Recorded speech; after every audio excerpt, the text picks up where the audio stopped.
Welcome back to this old truck. Today we're looking at this 99 Mercury Villager in real good shape, but it does need a drive shaft on the passenger side.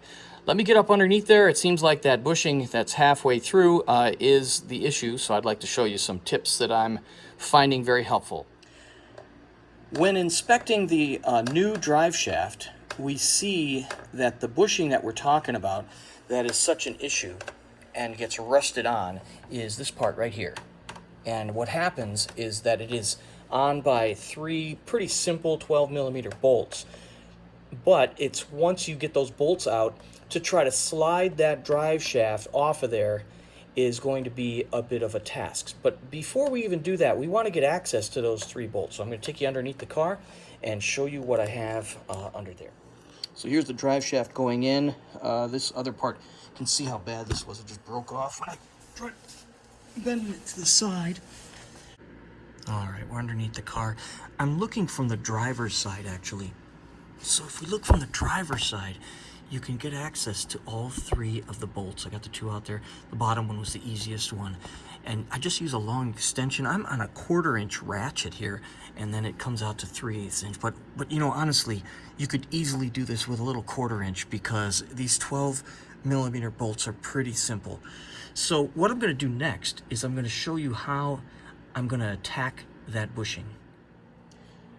All right, so the two tools that are needed are a 4-pound sledge or some sort of sledge, and then some sort of long straight bar like this. I'm using a socket extension for 1/2 inch. This is about a 18-inch extension.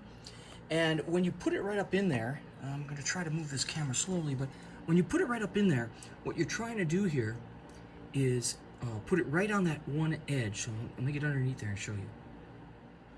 So as you can see, I put it on the left side edge, which is the outside portion, and I put it right on that remember, that's the piece from the old drive shaft that's going to be thrown away, so you don't have to mar anything.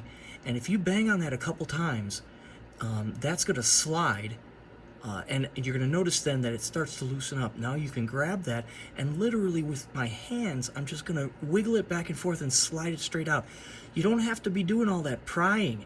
You know, using a pry bar and some sort of prying is going to put an angle on that thing. It's going to make it harder to get out instead of easier. So by rotating it on the bushing itself, remember that the bushing is important because it's machined so that it should be able to slide in a circular motion. So by tapping that in the circular motion and then wiggling it and sliding it out, you may have better success with that. Now you might have one that's so gummed up and rusted out that you can't get that to happen, but you know, there's nothing like a good sledge, right?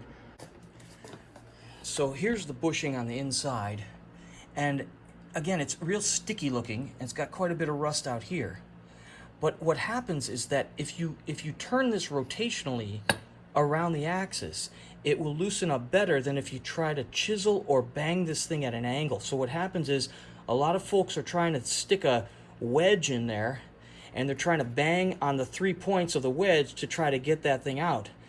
But I'm convinced that a sledgehammer at this angle right here, underneath there, and you just bang on that a few times, and if you can, and of course if you want to throw some liquid wrench in there first, that's fine, but get that extension on here and bang that thing with the sledge.